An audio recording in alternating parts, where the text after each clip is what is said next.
Jaishankar SCO की विदेश मंत्रियों की बैठक में लिया हिस्सा। चीन के नेताओं से करेंगे द्विपक्षीय वार्ता। हेट स्पीच को लेकर सुप्रीम कोर्ट में सुनवाई। सुप्रीम कोर्ट ने कहा विभाजनकारी प्रवृत्ति पर लगे अंकुश, फ्रीडम ऑफ स्पीच की मर्यादा बनाए रखें।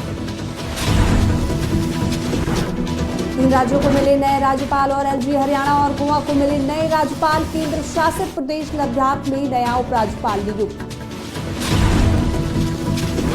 अजदुद्दीन ओवैसी का बयान, बोले ईसी को नागरिकता निर्धारण का अधिकार नहीं, एसआईआर सीमांचल के लोगों को शक्तिहीन बनाने की साजिश। नमस्कार, मैं रुचि, आप देख रहे हैं आज की खबर। आइए देखते हैं राष्ट्रीय खबरों में क्या कुछ है खास। साल 2020 में गलवान घाटी में हुई झड़प के बाद पहली बार भारत के विदेश मंत्री एस जयशंकर चीन गए हैं और जयशंकर की चीन यात्रा भारत चीन के रिश्ते को बेहतर बनाने के लिए बहुत अहम मानी जा रही है। चीन के उपराष्ट्रपति हान जिंग ने भारत को आपसी सहयोग बढ़ाने की सलाह दी है। उपराष्ट्रपति जिंग ने कहा कि भारत और चीन दोनों ही बड़े विकासशील देश हैं और ग्लोबल साउथ के अहम सदस्य हैं। ऐसे में दोनों देशों के लिए बेहतर होगा कि दोनों एक दूसरे को विकास में मदद करें और साथ मिलकर आगे बढ़ें। उन्होंने इसे ड्रैगन हाथी का टैंगो का नाम दिया है। बता दें, विदेश मंत्री एस जयशंकर एससीओ की विदेश मंत्रियों की बैठक में भाग लेने और चीन के नेताओं से बातचीत के लिए चीन गए हैं। सुप्रीम कोर्ट ने आज सोशल मीडिया पर आपत्तिजनक पोस्ट को नियंत्रित करने के लिए दिशा निर्देश बनाने पर विचार किया। कोर्ट ने कहा कि सोशल मीडिया पर विभाजनकारी प्रवृत्ति पर अंकुश लगाया जाना चाहिए, जिसका मतलब सेंसरशिप नहीं है। नागरिकों के बीच भाईचारा होना चाहिए। मामले पर जस्टिस बीवी नागरत्ना और न्यायमूर्ति केवी विश्वनाथन की बेंच ने कहा कि नागरिकों को अभिव्यक्ति की स्वतंत्रता का मूल्य समझना चाहिए और आत्मनियमन का पालन करना चाहिए। सुप्रीम कोर्ट ने कहा कि हमें किसी के बोलने की आजादी नहीं छीननी चाहिए, लेकिन इसकी मर्यादा बनाए रखना चाहिए। नागरिकों और सरकार दोनों की जिम्मेदारी मर्यादा को बनाए रखना है। राष्ट्रपति ने हरियाणा, गोवा के राज्यपाल और लद्दाख के उपराज्यपाल बदले हैं। केंद्र शासित प्रदेश लद्दाख के एलजी पोस्ट से retired brigadier doctor BD Mishra के इस्तीफे के बाद उनकी जगह कविंदर गुप्ता को नया उपराज्यपाल नियुक्त किया गया है। कविंदर गुप्ता जम्मू कश्मीर के एक सीनियर भाजपा नेता हैं और महबूबा मुफ्ती के मुख्यमंत्री रहते हुए राज्य के उप मुख्यमंत्री के रूप में काम कर चुके हैं। इसके अलावा प्रोफेसर असीम कुमार घोष को हरियाणा और पशुपति अशोक गजपति राजू को गोवा का राज्यपाल नियुक्त किया गया है। बिहार में हो रहे विशेष गहन पुनरीक्षण को लेकर सियासी बयानबाजी जारी है। सुप्रीम कोर्ट के फैसले के बाद भी ये मुद्दा थमने का नाम नहीं ले रहा है। इसी कड़ी में एआईएमआईएम प्रमुख असदुद्दीन ओवैसी का बयान सामने आया। उन्होंने कहा कि चुनाव आयोग के पास नागरिकता निर्धारित करने का अधिकार नहीं है, ये गृह मंत्रालय का काम है और अगर उनके पास अधिकार नहीं है तो वो ऐसा क्यों कर रहे हैं। इसलिए मैंने कहा था कि ये बैकडोर एनआरसी ना हो जाए। ओवैसी ने चुनाव आयोग पर आरोप लगाया कि वो सीमांचल के लोगों को शक्तिहीन बनाना चाहते हैं। जब आपको राइट नहीं, आप कैसे करेंगे काम? राइट है होम मिनिस्ट्री को, राइट है वो एसपी बॉर्डर को, फिर उसके बाद एमएचए के 3 ऑफिसर साइन करना पड़ता, फिर उसके बाद जाता है फॉरेनर्स ट्रिब्यूनल को। आपको राइट ही नहीं है, क्यों कर रहे हैं आप ये? यही तो हमारा बुनियादी क्वेश्चन है। आपको राइट ही नहीं है, आप कैसे करेंगे? ये तो होम मिनिस्ट्री का काम है और होम मिनिस्ट्री भी सबसे पहले वो एसपी बॉर्डर को जाता है, फिर एसपी बॉर्डर से एमएचए को आता है, एमएचए से 3 ऑफिसर साइन करते, उसके बाद फॉरेनर्स ट्रिब्यूनल को जाता वो। आप क्यों कर रहे हैं? आपको राइट ही नहीं है। इसीलिए तो मैंने कहा था कि ये बैकडोर एनआरसी ना हो जाइए। सोर्सेस क्या सोर्सेस है भाई? और 2019 में पार्लियामेंट में जवाब दे दिया गया था कि ना 2016 में, ना 17 में, ना 19 में कोई फॉरेन नेशनल मिला वोटर लिस्ट में। सिर्फ 1 मिला तेलंगाना में, 1 मिला वेस्ट बंगाल में, 1 मिला गुजरात में। अब बताइए इस पर क्या बोलेंगे? समरी जो रिवीजन हुआ 2025 का, ये खास तौर से सीमांचल का, किशनगंज, पूर्णिया, कटिहार, अररिया का, वहाँ पर तो किसी का नहीं निकला कि ये सिटीजनशिप नहीं है, डॉक्यूमेंट नहीं है। क्या बताया गया उसमें कि ये उसकी मौत हो गई वोटर की, या शिफ्ट हो गया, या नॉट फाउंड, एब्सेंट है। तो ये इस तरह करके ही आप लोगों में गलत मैसेज दे रहे हैं। कांग्रेस नेता प्रियंका गांधी वाड्रा के पति और फेमस बिजनेसमैन रॉबर्ट वाड्रा आज ईडी के सामने पेश हुए। ये पेशी संजय भंडारी से जुड़े मनी लॉन्ड्रिंग केस में हुई, जहां अधिकारियों ने उनसे विस्तृत पूछताछ की। बता दें, मामला एक पेट्रोकेमिकल प्रोजेक्ट घोटाले से जुड़ा हुआ है। ये प्रोजेक्ट साल 2008 में एक स्पेशल इकोनॉमिक जोन में बनना था। इस प्रोजेक्ट का एक हिस्सा बनाने का काम एक सरकारी कंपनी ने सैमसंग इंजीनियरिंग को सौंपा। सैमसंग ने इसके लिए संजय भंडारी को Dubai based company Santech international FZC को हायर किया और जून 2009 में सैमसंग ने संजय भंडारी की कंपनी को 49,90,000 अमेरिकी डॉलर दिए और उसी महीने संजय भंडारी ने लंदन में एक महंगी प्रॉपर्टी खरीदी। रॉबर्ट वाड्रा और भंडारी के करीबी रिश्ते के मद्देनजर ईडी रॉबर्ट वाड्रा से पूछताछ कर रही है। शुभांशु शुक्ला और एक्सिस OM4 के 3 अन्य अंतरिक्ष यात्रियों ने अंतर्राष्ट्रीय अंतरिक्ष स्टेशन पर 18 दिनों के प्रवास के बाद पृथ्वी की ओर वापसी की यात्रा शुरू कर दी है। ड्रैगन ग्रेस अंतरिक्ष यान पृथ्वी की 22 घंटों की यात्रा के लिए कक्षीय प्रयोगशाला से अलग हो गया है। ये स्पेशल डाउन कल दोपहर 3 बजे भारतीय समयानुसार कैलिफोर्निया के तट पर होने की उम्मीद है। केंद्रीय विज्ञान प्रौद्योगिकी और पृथ्वी विज्ञान मंत्री डॉक्टर जितेंद्र सिंह ने कहा कि इस समय में लगभग 1 घंटे का मार्जिन विंडो है। बता दें, मिशन की अंतरिक्ष यात्रा 25 जून को शुरू हुई थी और अब 18 दिनों की यात्रा के बाद शुभांशु शुक्ला वापस लौट रहे हैं।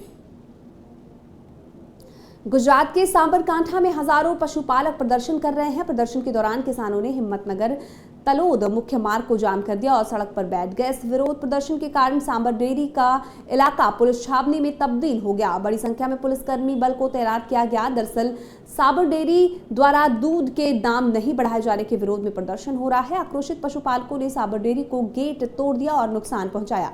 गेट के पास कड़ी पुलिस व्यवस्था के बावजूद पशुपालक हिंसक हो गए। इतना ही नहीं, भीड़ ने पुलिस बल पर भी पथराव कर दिया। इसके बाद सांबरकांठा पुलिस ने भीड़ को नियंत्रित करने के लिए आंसू गैस के गोले छोड़े, जिसमें 3 लोग घायल हो गए।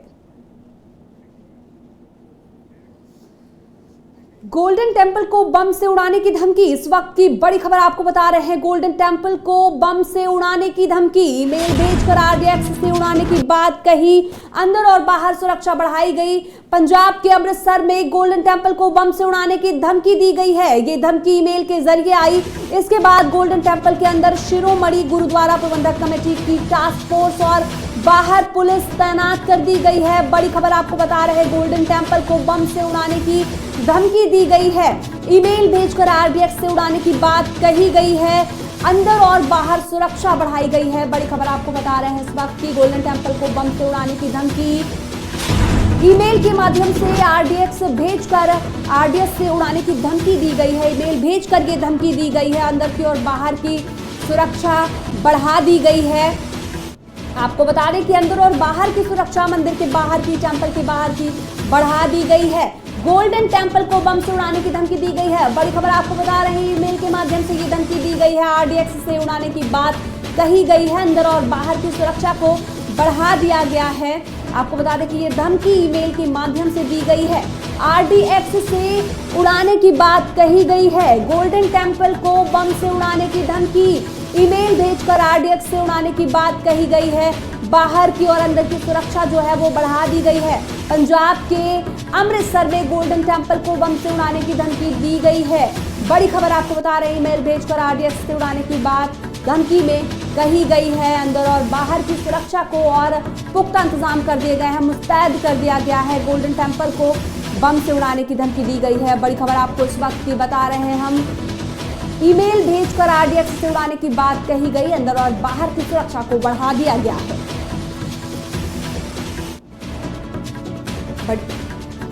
बड़ी खबर बता रहे हैं आपको इस वक्त की। गोल्डन टेम्पल को बम से उड़ाने की धमकी। ईमेल भेजकर RDX से उड़ाने की धमकी की बात कही गई है। अंदर और बाहर की सुरक्षा को बढ़ा दिया गया है। अमृतसर स्थित गोल्डन टेम्पल को बम से उड़ाने की धमकी दी गई है। RDX से उड़ाने की बात कही गई है। ईमेल के माध्यम से धमकी दी गई है।